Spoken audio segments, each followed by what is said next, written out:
The Patriots are not a good football team. The Patriots are what they are, and what they are is a winner against the Ravens in 2020 on Sunday Night Football when nobody thought it would happen. And I will tell you this. But it says more about the Ravens than it does New England. No, it doesn't. No, it doesn't. Oh, I completely disagree.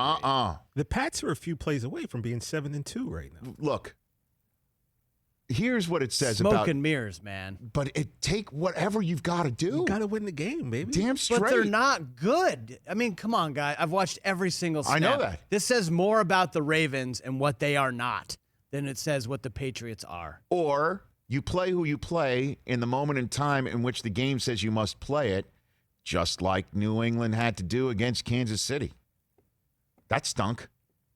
Sorry, your quarterback, who's been dynamite the first 3 weeks of the season, is COVID positive. We're sorry, you're going to have to play the game on Monday anyway, after wondering if on Sunday you should get on a plane or not. So you need to play on Monday. That game should have never been played. But it was, because in the NFL, I understand. You've got to go when the league says you're going. And last night, the league says you're going. And what they did was take a shot in the mouth from Baltimore, come back, tie the game, put enough pressure on the other quarterback where he makes an absurd mistake before the end of the first half.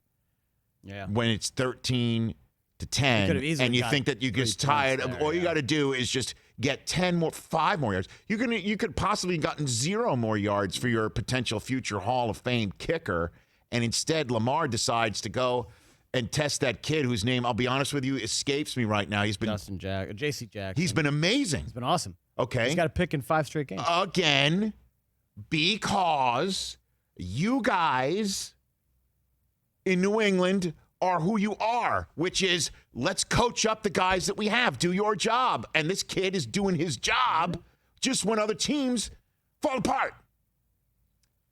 Don Bowie, play the Cam Newton sound now, please, for 2 reasons. I'll explain the 2 reasons why we're playing it. But this was Cam after the game last night. Go for it. Everything that coaches throughout the week, it tends to come up. And, I'm beginning to think he either has like a Staples Easy button or a Buffalo Wild Wings button or just a straight direct line to the football guys, because he's like a football whisperer when it comes to anticipating what the game's going to be like, how we need to win and things like that. I'm extremely impressed with that. But for me, trying to find ways to keep this team in a manageable situation offensively is one of the things that I have to keep doing and keep doing a better job at. Okay, so 2 things. Reason why we're showing you that. 1, for the radio audience, he was wearing a fez, okay, a gray fez with a gold tassel. If the tassel was gray or something similar, it literally would have looked like it was straight out of Casablanca, a black and white movie. Instead, it is rakish. It is wonderful, and is definitely a reason why you're not dressed as Cam today, because you don't have a fez at home, right? I mean, I don't, and okay. I wasn't anticipating a win, so I understand. It was a blind spot for you. Yep. Totally. You weren't expecting a win. Totally. And you were not expecting fez. I was not. Okay. I never expect So you're fez. expecting loss and non-fez. Yes. Got it. 2, the reason why you shouldn't be expecting losses is because of what you just heard. In Bill, you trust. I know the narrative the last couple of weeks is his draft choices aren't doing very well, and he's basically said you're taking your medicine this year cap-wise because of everything else that's gone on to give you all those championships the last few years, and it's been accused in New England of him excuse-making and all of that. When it comes down to it, guys you've never heard of, who I needed to ask you his name, and I cover the NFL for the NFL Network and the show, who keeps coming up with picks because they coach him up. Him and his son, I might add, coach him up. Number of Michigan Wolverines that have been coached up over there, I've lost track. A lot of Rutgers players, Mike. Okay? And I saw in person what Cam's talking about. I don't know what Cam is saying that Belichick has been saying over the first 10 weeks of his time there in New England that suddenly happens in a game. But what he's saying is the reason why the Patriots appear to be all the time the most situationally prepared team on the field week in and week out. Because Belichick has seen it all and has taken mental notes about it all. And I saw him on the set of NFL 100 all-time team show for a day and a half, 2 days, hung out with the guy. And the number of times he would say, this happened when I was a defensive coordinator with Parcells. This happened when I was a coach of the Browns. This happened when we first started out in New England. This happened when I saw it on March Abroda's staff. This happened, that happened, this happened, that happened, and makes a mental note of it and shows it to his team and tells them about it. Perfect example. I'll repeat it again here. If you're new to these parts, where the hell have you been? And I'll tell it to you again. He told a story when Jerry Rice was sitting on the set that they, the Giants, when he was a defensive coordinator, went into the game and said, there is no way Jerry Rice is beating us. No chance. Now you're saying, great. All right.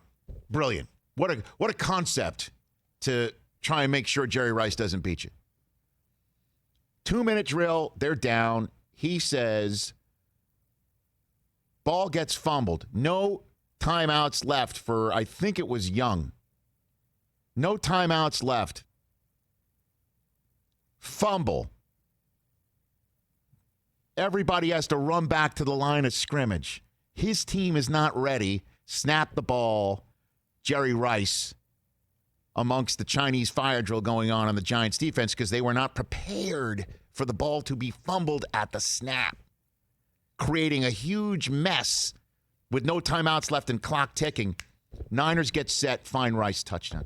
And he's like, we're not going to let that happen to us. And he tells that to everybody every year in New England. I sat there and thought to myself, how does this guy ever lose?